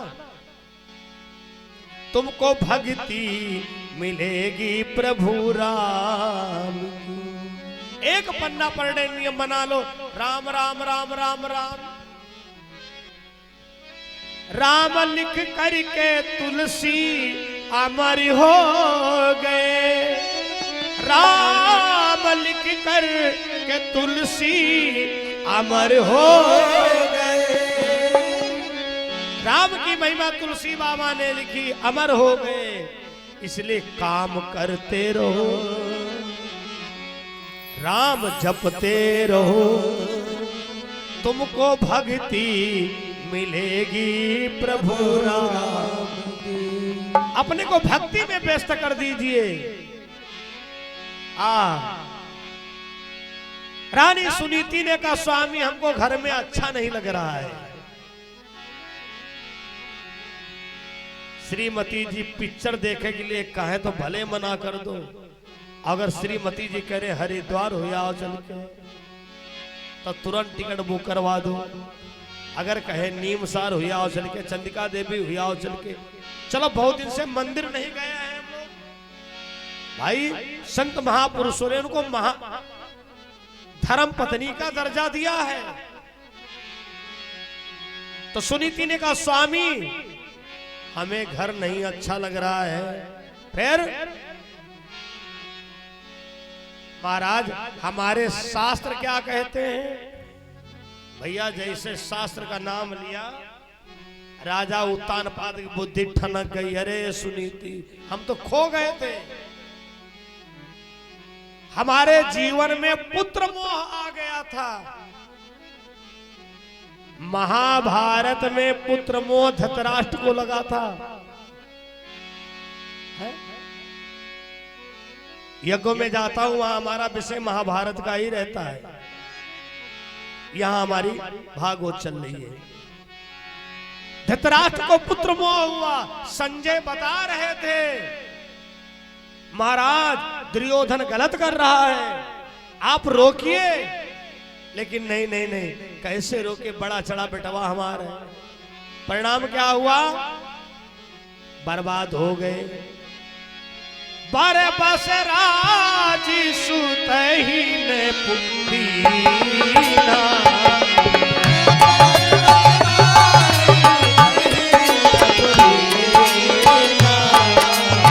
नारी समेत गमन वन कीना।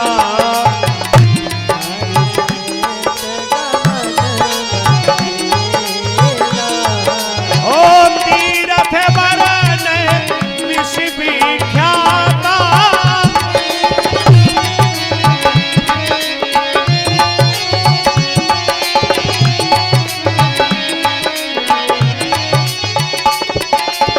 तीरथ बरन ऋषि विख्याता, अति पुनीत साधन सिद्धाता।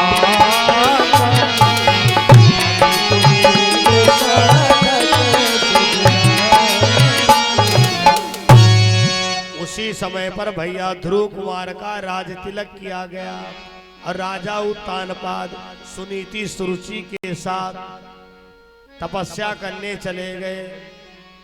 ध्रुव महाराज राजा तो बने, लेकिन राज का सारा कारोबार उत्तम को सौंप रखा। लेकिन सबको भैया पद हजम नहीं होता है। हाँ विद्वान विद्वता ना हजम हो, रूप वाले को रूप नहीं हजम होता है। वो अपने आगे किसी को मानते नहीं। हाँ हमसे सुंदर कौन धरती पर। ज्यादा घमंड करोगे लगी ठोकर खड़ंजा पर गिरी पड़े, दांत टूट गए हैं। कुदरू बनने में कोई देर थोड़ी हो लगी। घमंड नहीं करना चाहिए। सबको हजम नहीं होता है। राजा को राज नहीं हजम होती है। उत्तम कुमार कुबेर के वहां गए, खजाने का मालिक। उत्तम ने कहा क्यों कुबेर महाराज तुम्हारी बुद्धि खराब, औकात में बनाए हो कहा। हम आए तुम उठ के खड़े नहीं हुए। बात बात में बात बढ़ गई। अब भैया कुबेर के द्वारा उत्तम कुमार का वध हो गया। उत्तम कुमार मर गया। जब ध्रुव को खबर मिली, भाई का मरना सुनते ही बर्दाश्त नहीं कर पाए, अकेले धावा बोल दिया। एक दूसरे को देखा, दोनों ने ब्रह्मास्त्र तान दिया। ब्रह्मा जी ने कहा प्रभु अपने भक्तों को रोको, वरना अगर एक ने भी ब्रह्मास्त्र बाण चला दिया तो बड़ा अनर्थ हो जाएगा। भगवान ने दोनों भक्तों की संधि करवाई। किनकी किनकी? ध्रुव कुमार और कुबेर की। बेटा ध्रुव कुमार तुम्हारा एक भाई मरा, तुमने ना जाने कितने भाइयों को मारा। ऐसे तो लड़ाई कभी बंद नहीं होगी। गलती तुम्हारे भाई की थी। उसने कुबेर से कहा तुम हमको उठ करके सम्मान करो। गद्दी छोड़ो। सुखदेव जी कहते राजा परीक्षित जी से, हे राजन, पहला विमान आया, उसमें ध्रुव कुमार की माता सुनीति राजा उतान बाद बैठ करके बैकुंठ को गए। दूसरा विमान आया, उसमें ध्रुव कुमार की सौतेली मां सुरुचि, सौतेला भाई उत्तम कुमार बैकुंठ को गया। जब तीसरा विमान आया, उसमें स्वयं बैठ करके बैकुंठ नहीं गए, अपने लोक को गए। इनके नाम का लोक बनवाया गया, जिसका नाम रखा गया ध्रुव लोक। आज भी आप लोग ध्रुव तारा के दर्शन करते होंगे। धर्म प्रिय सज्जनों, इस प्रकार से ध्रुव चरित्र की कथा पूर्ण होती है। आओ एक बार संकीर्तन कर लें, उसके बाद में आरती और प्रसाद।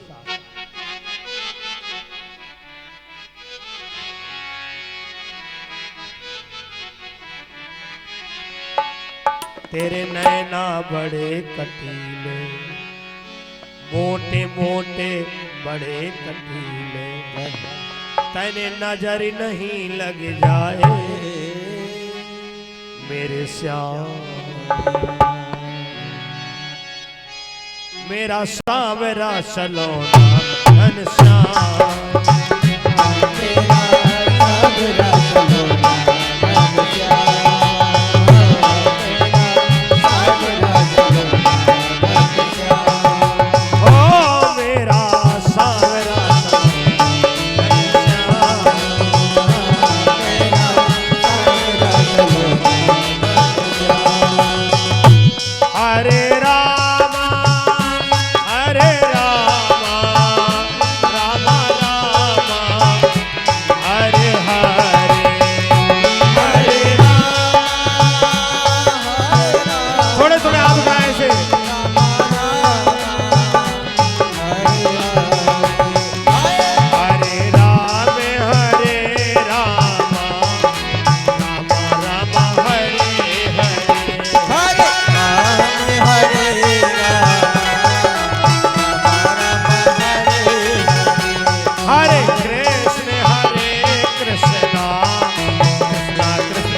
सब लोग खड़े हो जाएं।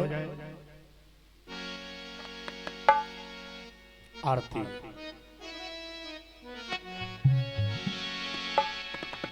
देखो आरती क्रमशः एक दूसरे को देते रहा करें।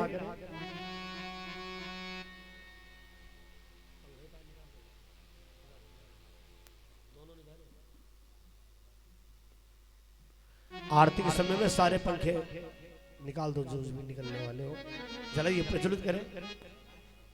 क्या हुआ? आजा, ठीक है, जय हो, जय हो। वाह,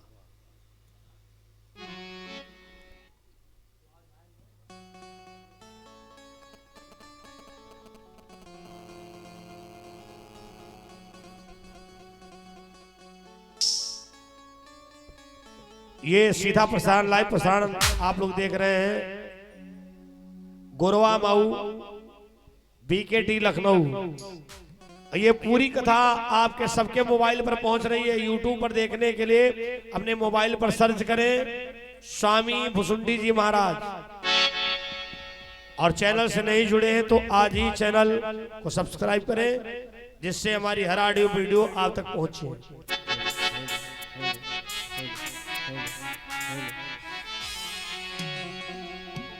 जगमगी जगमग ज्योति जली है, जगमग जगमग ज्योति जली है, जगमग जगमग ज्योति जली है, जगमग जगमग ज्योति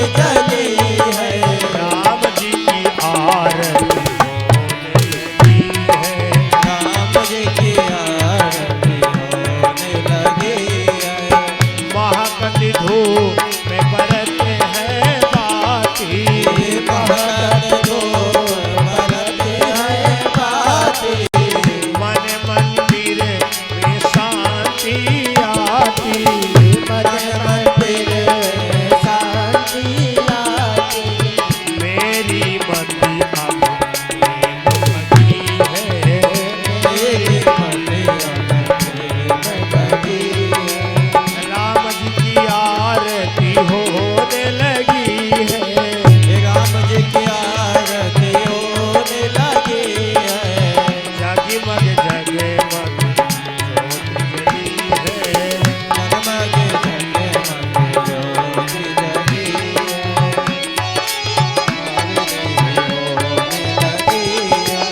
जो कोई राम जी की आरती गावे, जो कोई राम जी की आरती गावे, सब सुख भोगी हमारे पद पावे। सब सुख भोग हमारे पद पावे। दर्शन की एक आस लगी है। दर्शन की प्यास लगी है। राम जी की आरती होने लगी है। राम जी की आरती होने लगी है। जय गिरजा पति दीन दयाला। जय गिरजापति दीन दयाला। करहु सदा संतन प्रतिपाला। करहु सदा भक्तन प्रतिपाला। मेरी मति अब प्रेम कटी है। तेरे अपने लगी है। राम जी की आरती होने लगी है। राम जी की आरती होने लगी है। बिलीनाथ होई हित मोरा। जय बिरनाथ होए हित मोरा। करहु सबे गीता से मैं तोरा। दास मोहे तोरा। भगतन की ये भीड़ लगी है। भगतन की भीड़ लगी है। कनक सिंहासन सिय समेता। कनक सिंहासन सिंह समेता। बैठही राम